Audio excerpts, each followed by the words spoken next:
For our team, the program, to be able to beat a really good team like Purdue and the way we beat them. We played really good defense in the first half. They shoot threes, and actually I think they made one more three than us in the league. I think they shoot the volume like we shoot them, and they make them, and they're better at it. And we had to try to do everything we could to take it away from us, like they try to take it away from them, like they try to take it away from us. And first half we did a great job of defending that.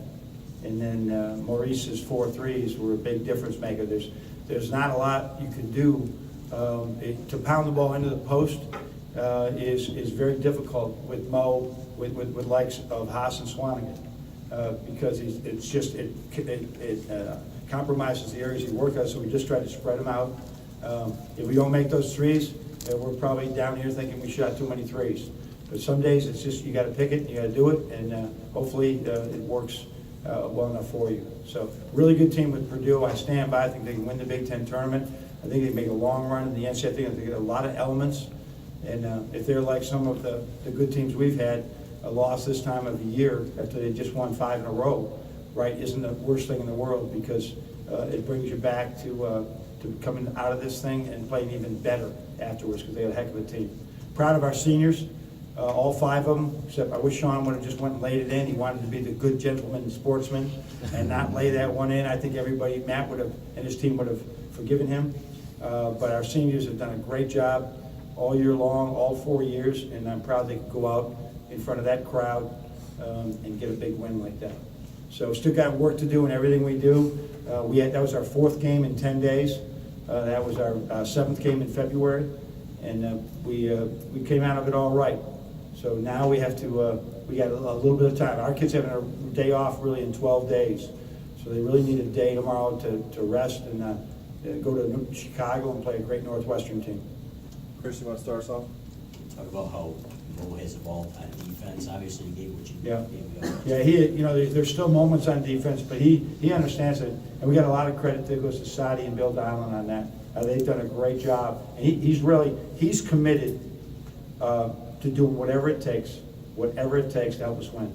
I've never seen, he's with the top, the Novaks type of guys that want to win and do whatever it does to help us win. And so he's made big steps there, and that's tough. I mean, Haas is a big boy. Caleb is so skilled, so he did a great job. And they still shot 49%. Yep. Can you talk about how far you've come just in the last? Yeah, I mean, the field goal percentage, and this one, I think what's really important is our defensive field goal percentage continues to be. The last 5 games, it was in the 20s. It was in the 20s again today. They had tough twos. They made some tough twos. The freshman Edwards is a heck of a player for them. But I think that they made, some of their last shots, 5 or 6 in a row, got that percentage down. But we had in those percentages, if you shoot 52% or whatever we sent, you can be the difference. Right in front of John. A couple things. You talk about resume building wins. Yeah. Can you talk about this in relation to that with these guys coming in leading the Big Ten? Well, the same formula it's forever. You gotta win, beat top 50 teams, top 25 or better, right? And then you gotta win some games on the road. And we feel really bad about Virginia Tech, Maryland, and Ohio State. I mean, those are all games that we just weren't as sharp. They credit those teams, but we weren't as sharp as we needed to be when we needed to be that. And I think it was a valuable lesson for us. So but that's a good one. That's just another one. I don't want to pretend to ever be the committee or whatever. We just got to keep trying to win games the best we can. What is good is you got 9 wins in the league, right? And getting 9 wins in the league is puts you in the top of that league. And hopefully we can go get 1 or 2 more and put us really in the top of the league. So your buys, all those things in the league are different, or your opponent may be different.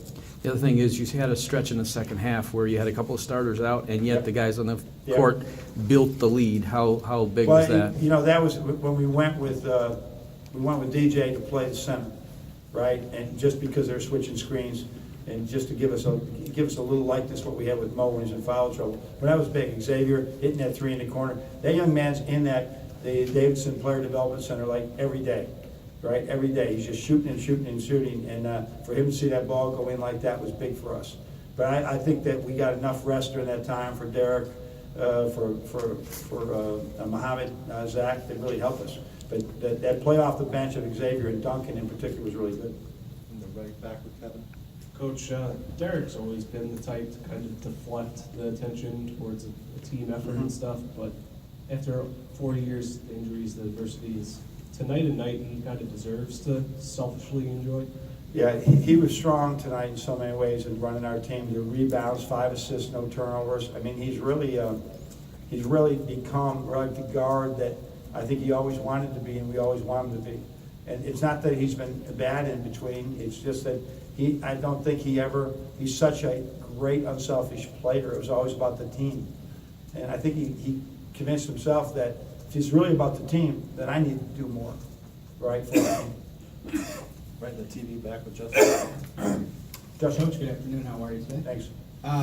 Looking at how your team played defensively, is still high shooting percentage, but what is it about your team that you want to see? And it's not going to change, drastically, Yeah. but to keep those numbers down moving forward when you get into, these tournament type style games that are more defensive. Yeah.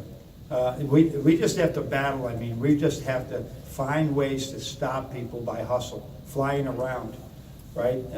We have some isolation problems sometimes. We found a way to help that a little bit, and we've been working on that in practice. We're not big and strong in the post, so that's been an issue. But we've made a conscious decision to defend the three-point line, and knowing that a tough 2, right, is much better to give up than an open 3, which we were giving up like crazy in our earlier struggles. Right here on the left with Sean. John, kind of keeping with the same thing Matt said, that he noticed a pretty good improvement defensively. And tonight, the defensive rotations, in particular, running guys up Yeah. the line, was that as good?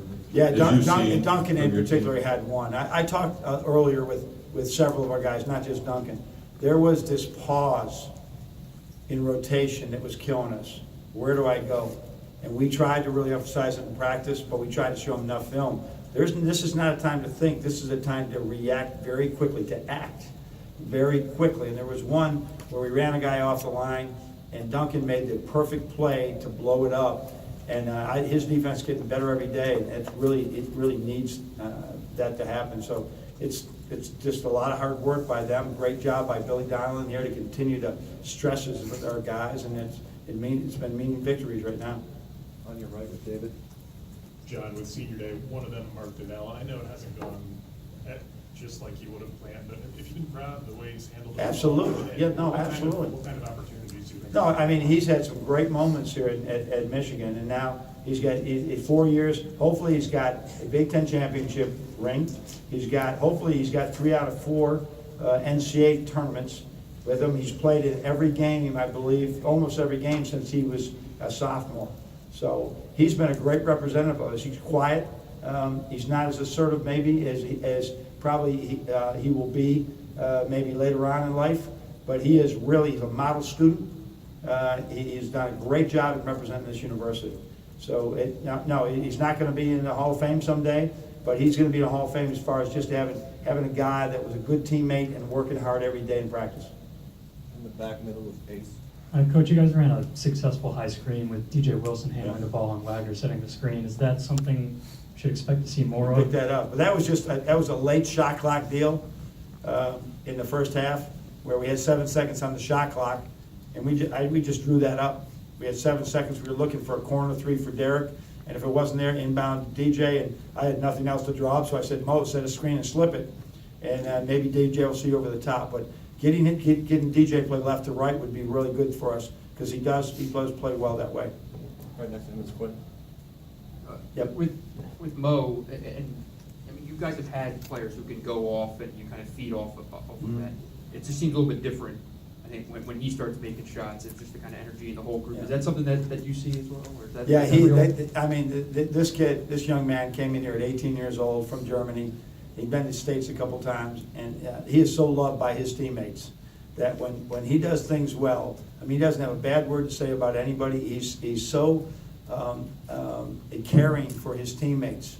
He's got a high level of empathy for every one of them, and he works his tail off every day. So it's a lot of love on this team, and Mo's really promoted that.